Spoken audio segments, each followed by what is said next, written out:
오늘 말씀은 민수기 23장 27절에서 24장 2절까지만 읽겠습니다.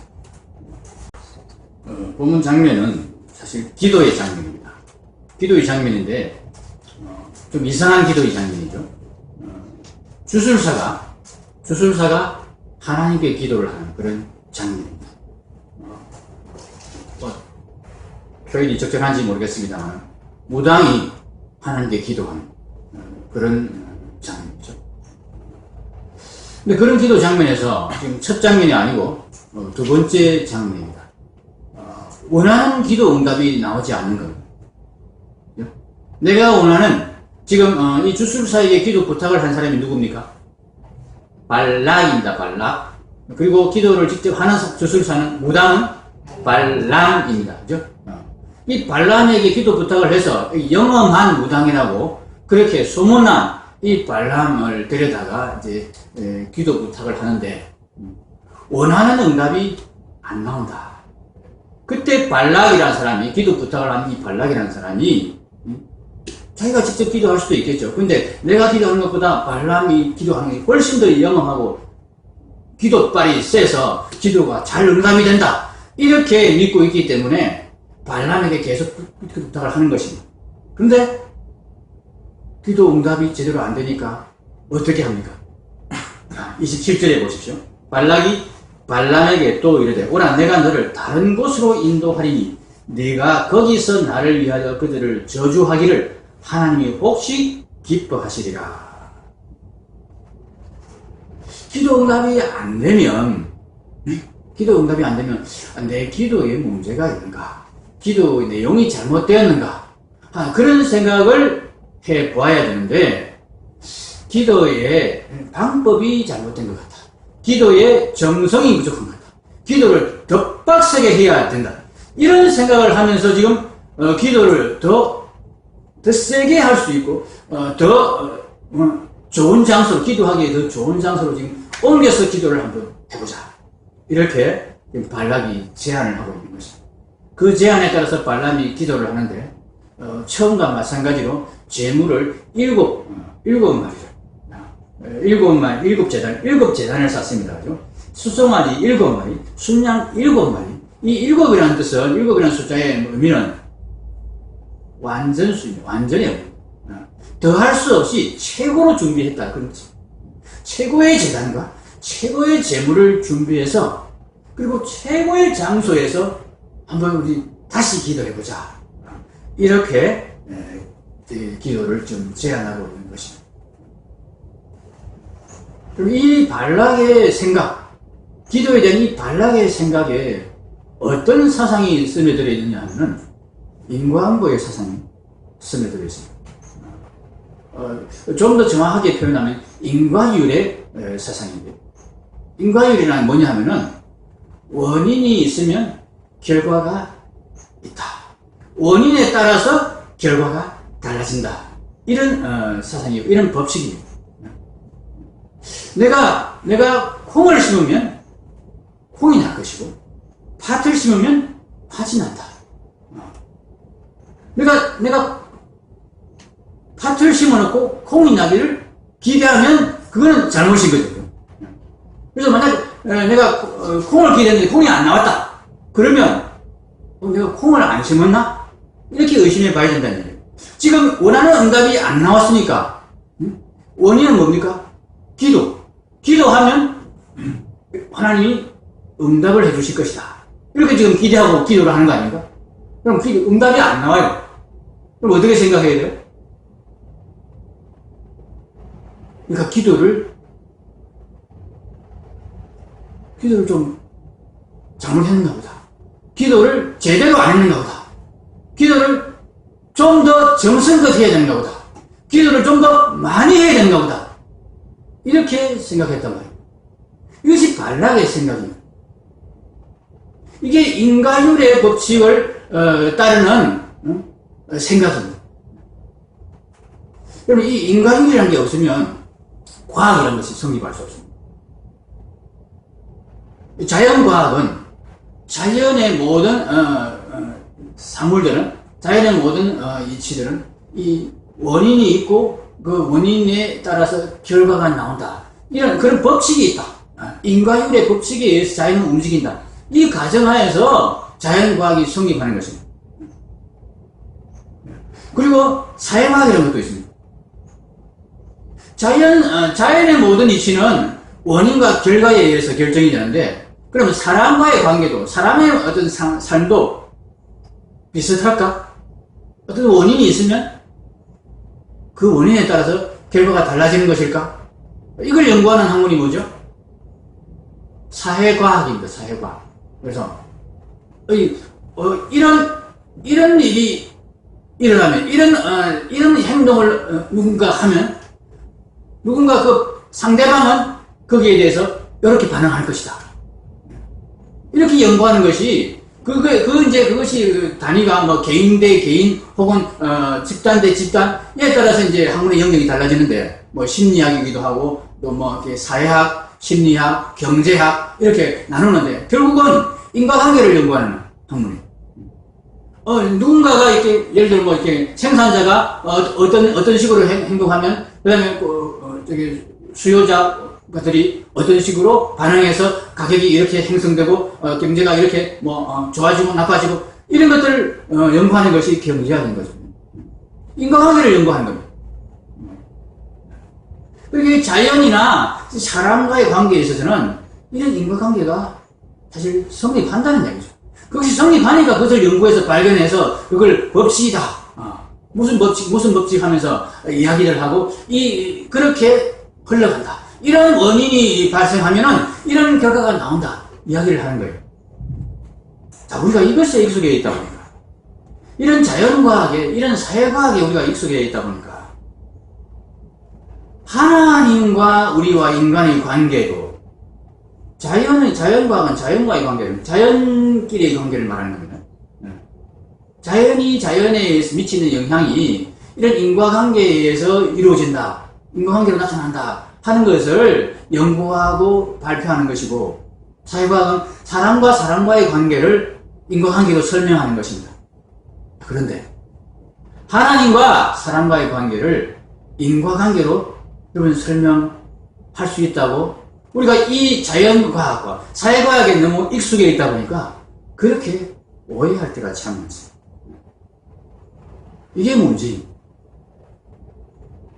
우리가 하나님께 기도할 때 거의가 모든 사람들이 이런 생각을 합니다. 내가 기도를 열심히 하면 하나님께서 들어주실 거야. 내가 기도를 바르게 하면 하나님께서 들어줄 거야. 내가 기도를 많이 하면 하나님께서 들어주실 거야. 여러분, 이런 인과율의 법칙이 우리 사회 생활에서, 우리 인간 생활에서 있죠? 그런 속담이나 격언들이 많이 있죠? 한번 생각나는 거 한번 들어보십시오. 그렇죠. 지성이면 감성이다. 그래서 옛날 우리 조상들이 어떤 기도를 드렸습니까? 지성 감성 기도 드리지 않습니까? 그게 어떤 기도입니까? 네, 정화수 떠놓고 비나이다, 이거를 단순히 비는 내용만 알릴 것 같으면 100일 동안 할 필요가 무엇입니까? 그것도 100일 동안 그냥 하는 게 아니죠. 새벽에 일어나서 정갈하게 몸을 씻고 가장 깨끗한 물을 딱 떠놓고 그 앞에서 비나이다, 무릎 꿇고 그렇게 100일 기도를 드리는 겁니다. 지성이면 감성이다. 이 지성이라는 원인이 들어가면 그 다음에 기도의 응답이 온다. 이게 법칙처럼 그렇게 생각한 거예요. 근데 사실 사람에게는 이런 게 통하죠. 그죠? 사람에게 통하니까 하나님도 그럴 것이다. 정말 하나님도 그러실까요? 사람과의 관계에서, 혹은 자연과 자연 간의 관계에서 성립하는 이 인과율의 법칙이 하나님과의 관계에서도 성립할 거냐? 우리가 이거를 잘 알아야 돼. 그냥 막연하게 우리가 사는 우리 인간의 경험으로 하나님을 우리가 판단하면 안 된다는 얘기입니다. 과연 하나님은 인과율에 의해서 그렇게 하나님은 반응하시고 인과율에 의해서 지배받으시는 그런 분이신가? 아니라는 것이 우리가 너무나 분명히 드러납니다. 바로 성경 첫머리, 성경 제일 첫 장 1절에 하나님은 인과율에 의해서 지배받으시는 분이 아니다 하는 것이 분명하게 선언되고 있습니다. 태초에 하나님이 천지를 창조하시냐. 이 말이 무슨 말입니까? 인과율이라는 것은 뭔가가 있고 그 다음에 그에 따라서 뭔가가 일어나는 겁니다. 자, 태초에라는 말은 무슨 뜻입니까? 이 태초에가 의미하는 말은 아무것도 없는 상태. 물질도 없고 공간도 없고 시간도 없는 그런 완전한 무의 상태에서 하나님께서 천지를 창조하셨다. 여러분, 여기에 인과율이 작용합니까? 뭔가 있어서 그것이 작용을 미쳐서 그 다음에 일어나는 것이 인과율의 법칙입니다. 자연 법칙이 그렇고 사회과학 법칙이 그렇습니다. 그런데 하나님께는 그렇지 않더라. 그렇지 않을 수도 있다니. 물론 하나님이 인과율에 따라서 반응하실 수도 있습니다. 그러나 일단 하나님은 인과율을 초월한 영역에 분명히 계시다 하는 것을 우리가 창세기 1장 2절에서 확인할 수 있습니다. 그런데 우리가 성경을 읽으면서 하나님이 우리에게 자신에 대해서 가르쳐 주시는 내가 어떤 존재다. 나는 이런 하나님이다. 무수히 많이 반복해서 말씀을 해주시는데 우리 그것을 너무 잘 잊어. 그냥 우리 실상에서 부딪히는 이 자연과학의 법칙들, 우리가 그냥 사람들을 만나면서 경험하게 되는 이 사회과학의 법칙들, 우리 굳이 법칙이라 붙이지 않고 그냥 우리 일상의 경험 속에서 우리가 확인하는 것들, 느끼는 것들. 콩 심은 데 콩 나고, 파 심은 데 팥 나고, 하늘은 스스로 돕는 자를 돕는다. 인과응보라는 말도 있고, 사필기정이라는 말도 있고, 노력은 배신하지 않는다. 그렇잖아요. 이런 말들이 우리에게 너무 익숙하고 또 우리 경험에 합하기 때문에 우리가 하나님에 대해서도 성경을 매일같이 묵상하고 정말 쉬지 않고 하나님과 교통하면서 기도하기 전에는 그냥 우리 일상생활에서 접하는 이런 생각들, 이런 법칙들이 우리가 자신도 모르게 그냥 따라가 버리는, 그래서 하나님을 그런 식으로 똑같이 생각하고 대하는 그런 일을 우리가 너무나 쉽게 하게 된다는 거예요. 이 발람과 발락이 똑같이 그런 잘못을 범하고 있는 거죠. 이전 23장에 보면은 23장에서 23장 19절에 발람에게 하나님이 말씀을 주셨습니다. 어떤 말씀을 주셨느냐면 하나님은 사람이 아니시니 거짓말을 하지 않으시고 인생이 아니시니 후회가 없으시도다. 어찌 그 말씀하신 바를 행하지 않으시며 하신 말씀을 실행하지 않으시랴. 하나님은 한 번 말씀하시면 그대로 하신다. 후회하지 않으신다. 거짓말 안 하신다. 이랬다 저랬다 안 하신다. 분명히 이야기했지 않습니까? 그러면서 이스라엘을 축복하셨어요. 이스라엘을 복주는 말씀을 하셨어요. 그러면서 이 말씀을 주셨다는 이야기는 내가 이스라엘을 복주어놓고 또 저주하는 그런 하나님이 아니다. 분명히 밝히신 거 아닙니까? 그런데 발락과 발람이 어떤 식으로 하나님께 지금 대응하는 겁니까? 에이, 그래도 그래 말씀하셨지만은 내가 자꾸 졸으면, 내가 자꾸만 기도하면, 내가 정말 지성으로 기도하면 바꾸실 거야. 바꾸실 수도 있을 거야. 이런 태도로 지금 하나님을 대하고 있는 거예요. 정말 내가 이스라엘보다 내가 더 많이 하나님을 사랑하고 하나님께 충성하고 하나님께 좋은 것을 드리면 하나님이 이스라엘을 이제 버리시고 나를 택하실 거예요. 이게 사람의 법칙이 아닌가요? 이게 지성이면 감천이요 하늘은 스스로 노력하는 자를 돕는다는 말이고 이게 인과응보의 사상이고 이게 인과율의 법칙입니다. 그런데 하나님에 대해서도 이렇게 생각합니다. 하나님이 그렇게 하시는 것이 하나님의 정의라고 생각합니다. 하나님은 정의로운 분이니까, 하나님은 의로운 분이니까 그렇게 하는 것이 맞아. 여러분, 이 생각이 일견 옳아 보입니다만, 일리가 있고 타당해 보입니다만, 정말 열심히 노력한 대로 하나님은 보답을 하실 거예요. 정말 내가 한 만큼 하나님은 대답을 해주실 거야. 내가 제대로 신앙생활을 제대로 하면 하나님이 내게 복을 많이 주실 것이고, 내가 제대로 안 하면 하나님 나를 혼내실 거야. 자, 그런 생각이 여러분 지금도 그게 잘못된 건가? 아닌 것 같은데 그게 맞는 것 같은데. 자, 이 생각이 왜 잘못됐는지를 우리가 알아야 됩니다. 이 생각을 확실하게 끊어내버릴 수 있어야 됩니다. 오늘 이 시간 여러분 이 생각을 확실하게 끊어내버릴 수 있기를 바랍니다.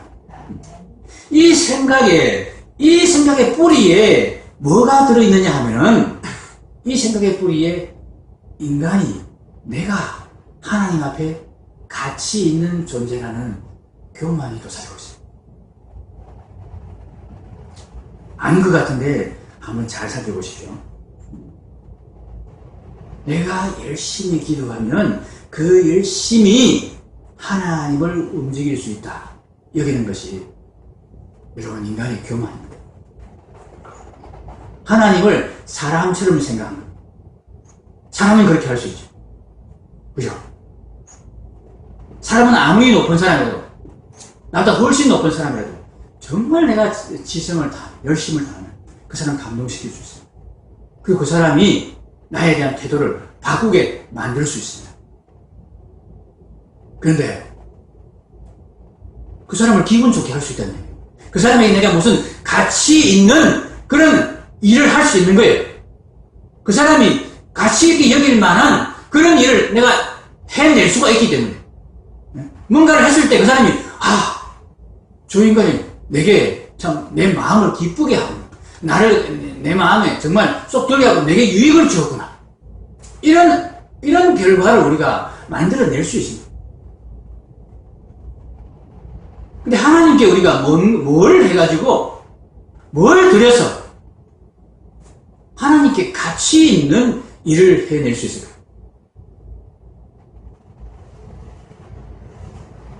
내가 이렇게 열심히 하고 이렇게 많이 하면 하나님이 그것을 가치 있게 여겨주실 것이다. 하나님이 우리가 한 일에 대해서, 우리가 한 노력에 대해서 그것을 가치 있게 여기실 것 같습니까? 여러분 어떠세요? 여러분 밖에 나가는 우리 집 마당에 개미가 굉장히 많습니다. 조그만 개미. 그 개미 중에 조금 열심히 일하는 놈도 있고 게으르게 일하는 놈도 있고 진짜 열심히 일하는 놈도 있을 겁니다. 그 개미가 열심히 일한 것하고 게으르게 일한 것하고 그 일의 차이가 우리에게, 여러분에게 가치가 있겠습니까?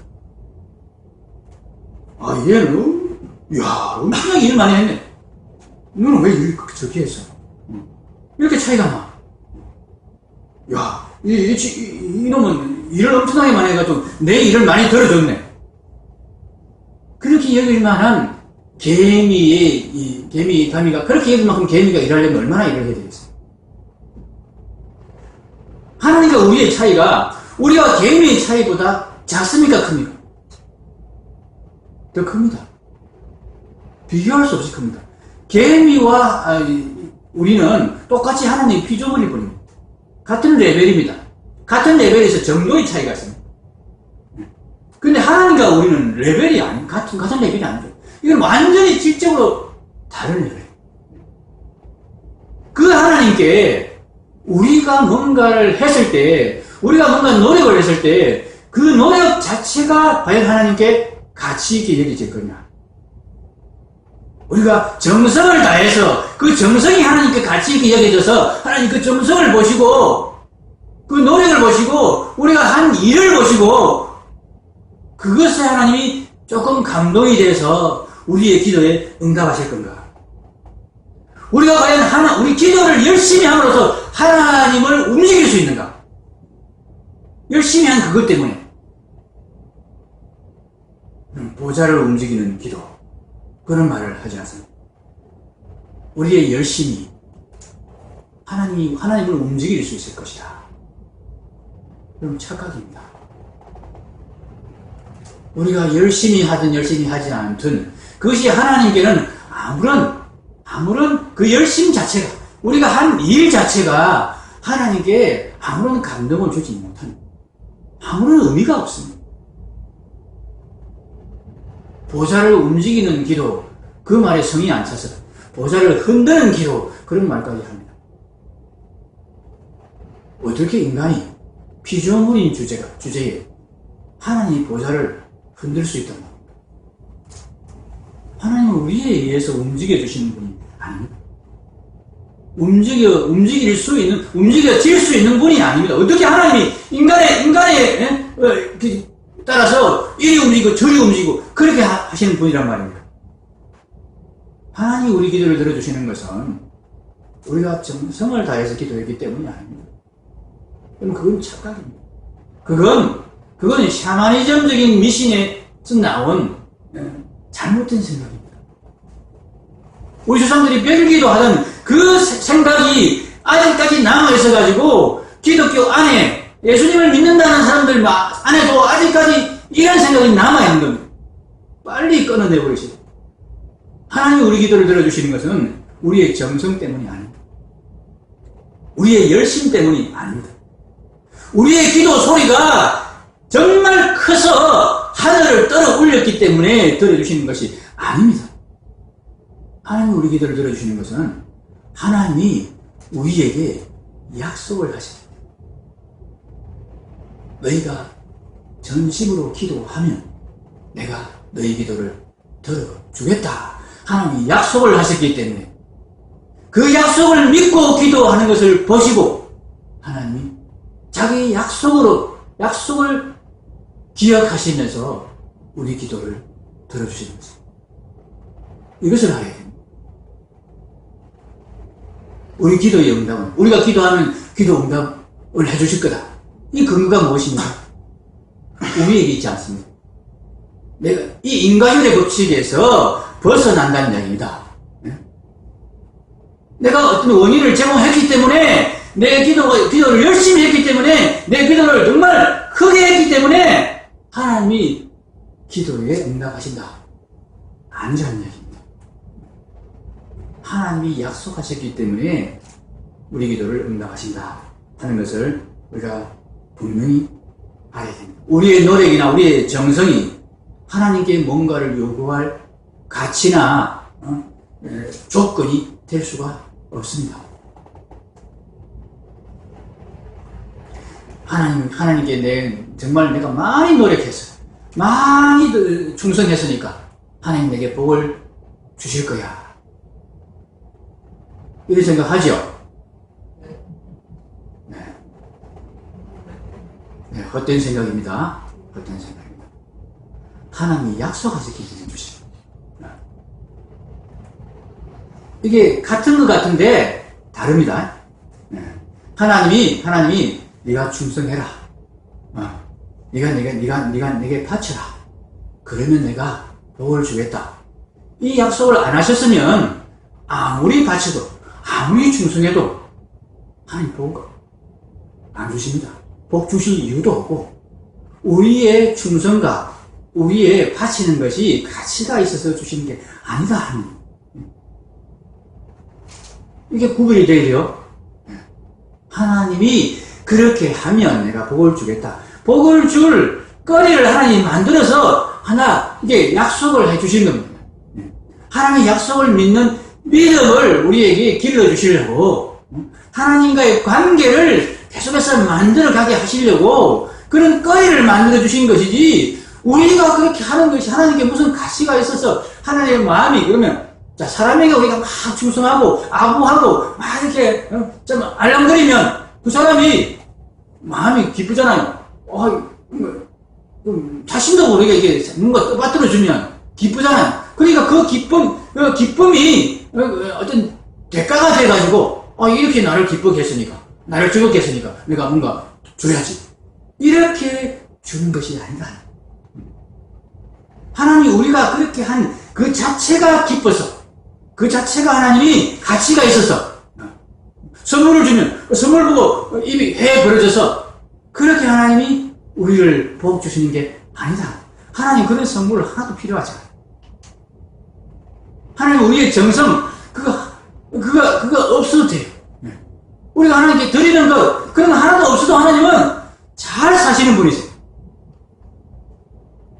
그런데 하나님이 우리와 사랑의 관계를 만들고 싶어서 일부러 자신을 얽어맨 거예요. 약속이라는 것을. 그래서 이 약속을 내가 줄 테니까 이 약속대로 해봐라.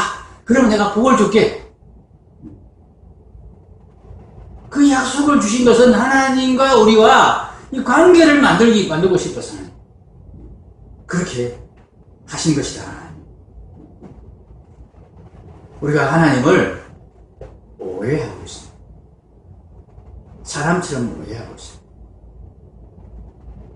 하나님이 우리를 대하시는 하나님의 기준은 사랑입니다. 사랑입니다. 네가 나한테 잘해주면 나도 잘해줄게. 이거 아닙니다. 네가 열심히 하면 내가 그 열심히 한 걸 가상히 여기서 뭔가 해줄게. 그럼 그것도 아닙니다. 우리가 하나님을 잘 모를 때는, 예수 처음 믿을 때는 그런 식으로 해도 하나님이 섭섭하게 여기지 않습니다. 그래도 네가 뭐 좀 해보려고 애쓰는구나. 자, 아직 서툴지만 그래도 내가 봐줄게 하면서 하나님이 복도 주시고 응답도 해주시고 그렇게 합니다만은, 이제는 우리가 하나님을 제대로 알아야 돼요. 하나님이 정말 뭘 원하시는지. 하나님의 본질적인 성품은 사랑이십니다. 사랑. 우리는 하나님이 사랑이시라는 분을, 사랑이 하나님이시라는 것을 너무나 그냥 비상적으로 그냥 그듣고 넘어가는 것 같습니다. 그래서 우리에게는 하나님의 이 사랑이 크게 보이는 게 아니고, 뭐가 크게 보입니까? 능력과 위엄이 크게 보입니다. 그래서 그 크신 능력으로 내게 필요한 것을 주실 수 있는 하나님. 그러니까 하나님께 우리가 뭔가 이 하나님의 능력 가지고 그 능력을 통해서 우리가 뭔가를 얻어내야 돼. 그래서 이 얻어낼 수 있는 방법이 뭘까?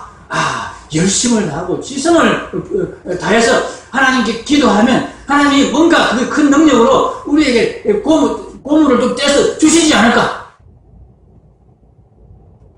하나님, 우리가 그렇게 하나님께 나아가는 것을 하나님이 섭섭해 하십니다. 속으로 씁쓸해 하십니다. 네가 아직도 나를 그렇게 보느냐? 그럼 우리 육신의 아버지도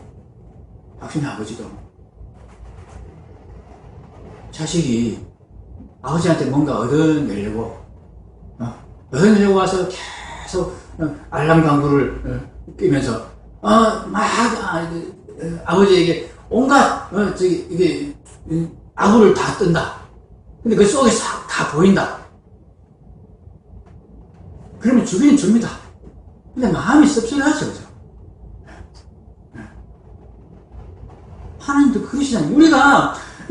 우리 기도할 때 정말 내가 열심히 기도하고, 정말 내가 정성을 다해서 기도하고, 또 뭐 헌금도 열심히 하고 그러면 하나님 내게 복을 주실 것이다. 그런 기대가 하나님을 기쁘게 하는 것이 아니라 하나님을 슬프게 하는 거예요. 하나님 정말 우리에게 원하시는 것은 우리가 하나님의 사랑을 아는 것입니다. 성경 말씀, 이 말씀을 우리가 좀 믿으면 좋겠습니다. 로마서 8장 32절 말씀. 자기 아들을 아끼지 아니하시고 우리 모든 사람을 위하여 내주십니까? 어찌 그 아들과 함께 모든 것을 우리에게 주시지 아니하겠느냐? 우리가 하나님께 달라 그냥 달라 하는 것도 부족해서 그냥 달라 하면 안 주실 것 같으니까 정말 기를 쓰고 정말 애를 쓰고 온갖 정성을 다해서 그렇게 달라고 해야 하나님이 주실 것이다. 그렇게 하면 더 잘 주실 것이다. 이게 얼마나 터무니없는 착각인지. 하나님은 자기 아들을 아끼지 아니하시고 우리에게 내주셨습니다.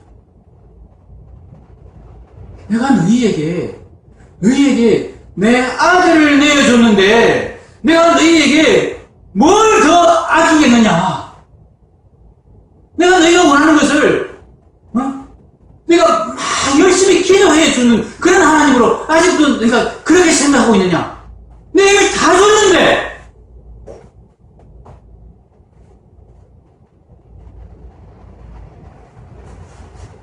우리에게 이미 다 주셨다. 자기의 몸소 우리에게 주셨다. 하나님이 세상을 이처럼 사랑하사 독생자를 주셨습니다. 이처럼 사랑했다. 하나님이 우리를 이처럼 사랑했다. 이 하나님의 사랑을 좀 우리가 믿어봐야 되지 않습니까? 나를 이처럼 사랑하는 하나님이 내가 막 기도해야 된다고. 기도해야 들어주신다고. 내가 막 열심히 뭔가를 해드려야 하나님이 내게 응답을 해주실 거라고. 내가 원하는 것을 주실 거라고. 정성을 다해 하나님이 응답을 하실 거라고. 그렇게 생각하는 것이 하나님을 얼마나 우리가 오해하고 있는 것입니다.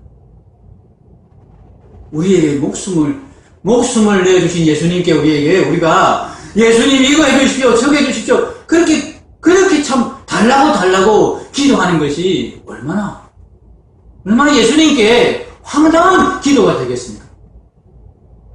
그렇지 않습니까, 여러분? 먼저 그의 나라와 그의 의를 구하라. 그렇게 하면 이 모든 것을 너희에게 다 하시리라. 하나님은 너희가 기도하기 전에 이미 너희에게 필요한 것을 다 아시느니라.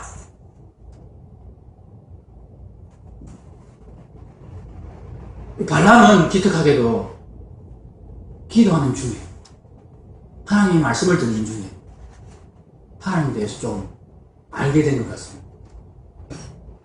그래서 오늘 우리가 읽은 본문의 3절 이하에 보면은 24장 1절을 보면 발람은 자기가 이스라엘을 축복하는 것을 여호와께서 선히 여기심을 보고 전과 같이 점수를 쓰지 아니하고 그의 낯을 광야로 향하여.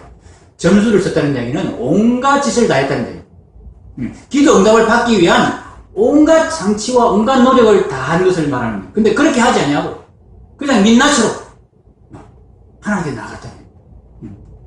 그냥 빈손으로 하나님께 나갔다는 얘기예요. 하나님이 손에 가득 채워가지고 온갖 정성과 노력을 기울여서 그렇게 하나님께 나오는 것, 그것을 하나님이 기뻐하시고 그것 때문에 기도 들으시지 않는다는 것을 발람이 알게 된 거예요. 하나님이 어떤 분이심을 조금 알게 된 거예요.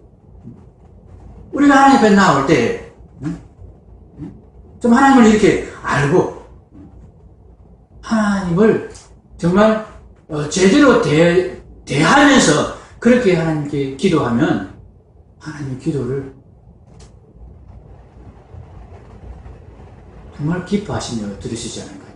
우리가 구하지 않은 것들을 알아서 하나님이 다 주시지 않을까요? 물론 지금도 하나님은 우리가 구하지 않은 것을 다 주십니다. 우리에게 해롭고 우리에게 필요 없는 것들을 우리가 막 구하기 때문에 하나님이 안 들어주시는 것일 뿐입니다. 하나님께서 우리에게 기대하시는 기도가 무엇입니까? 하나님을 사랑하는 기도를 하나님은 우리에게 기대하십니다. 하나님을 사랑하게 해달라는 기도를 우리가 드리기를 원하십니다. 하나님은 우리가 하나님을 사랑하는 자가 되기를 원하십니다. 우리가 하나님을 온전히 사랑하는 그 일을 통해서 하나님이 만족을 얻으시려는 게 아닙니다.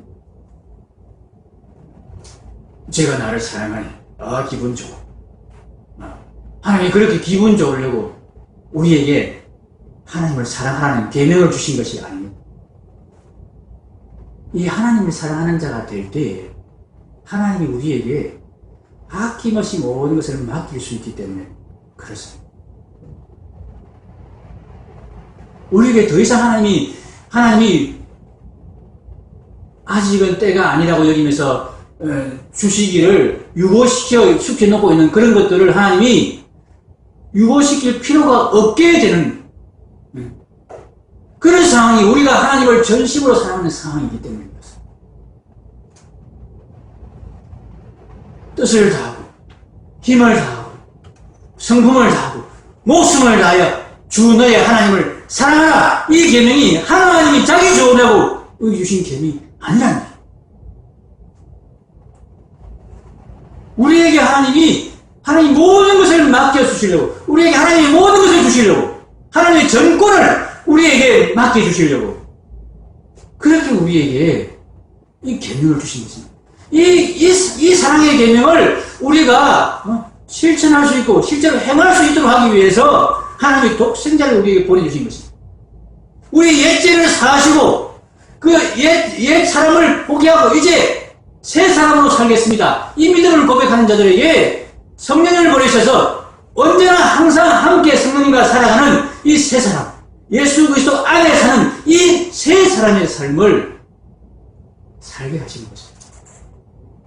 그 사랑이신 하나님과 똑같이 살면서 함께 살면서 온전한 사랑을 이루면서 온전한 사랑으로 사랑을 실천하면서 사는 그런 삶을 살기를 원하시는 거죠. 그렇게 해서 뭐 하려고? 우리에게 하나님의 모든 것을 맡겨주시고 천사가 근무하는 그 영광스러운 자리를 우리에게 주시려고 하나님이 이런 계명을 주셨고 이것을 이루도록 기도하라고,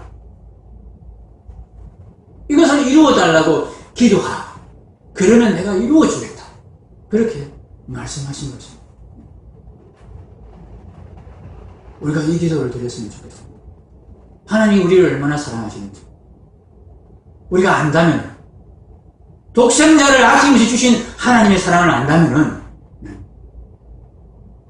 하나님이 아직 주시지 않은 것, 하나님이 위험하다 그러면서 잠깐 있어라 하는 그것 구하려고, 그것도 지성으로 정성으로 노력을 하면서 그렇게 하나님께 얻어내려고, 하나님의 보좌를 흔들려고 그렇게 기도하는 것이 아니라 정말 하나님이 기뻐하시는 거예요. 하나님이 우리에게 정말 마음 놓고 다 주실 수 있는 그 자리로 가기 위한 그 하나님의 약속하신 걸 믿고 드리는 이 기도를 우리가 드릴 수 있으면 좋겠습니다. 하나님은 우리에게 우리가 이 땅에 살아갈 때 필요한 것 다 주시는 거예요. 구하지 않아도 다 주시는 거예요. 독생자를 아끼지 아니하시고 우리에게 주셨다니까 우리가 잘할 때 주신 게 아니에요. 우리가 하나님께 정성을 다해서 열심히 충성하고 그럴 때 주신 게 아니에요. 언제 주셨다고요? 로마서 5장 8절. 우리가 아직 죄인 되었을 때에 그리스도께서 우리를 위하여 죽으심으로 하나님께서 우리에 대한 자기의 사랑을 확정하셨느니라. 우리가 하나님께 아무것도 못해드렸을 때가 아니라 심지어 하나님께 죄를 짓고 하나님께 미움의 대상이 되었을 때에 하나님이 우리에게 독생자를 주셨다고. 그렇게 우리를 사랑하시는 하나님이신데 우리가 하나님을 조금은 알아들어야 되지 않겠습니까? 우리가 하나님 마치 내가 원하는 것을 일부러 안 주시는 것처럼 그래서 막 애를 쓰고 졸라대고 그렇게 해야 주시는 하나님인 것처럼 그렇게 하나님을 대하면 하나님이 얼마나 섭섭하시겠습니까? 하나님이 정말 우리에게 주려고 하시는 가장 좋은 것, 그것을 우리가 구할 때에 하나님께서 정말 기뻐하시며 우리에게 그것이 이루어지게 하시고 그리고 이어서 우리에게 하나님이 모든 것을 주실 것입니다. 모든 권세와 능력을 주실 것입니다. 이렇게 기도하면 좋겠습니다.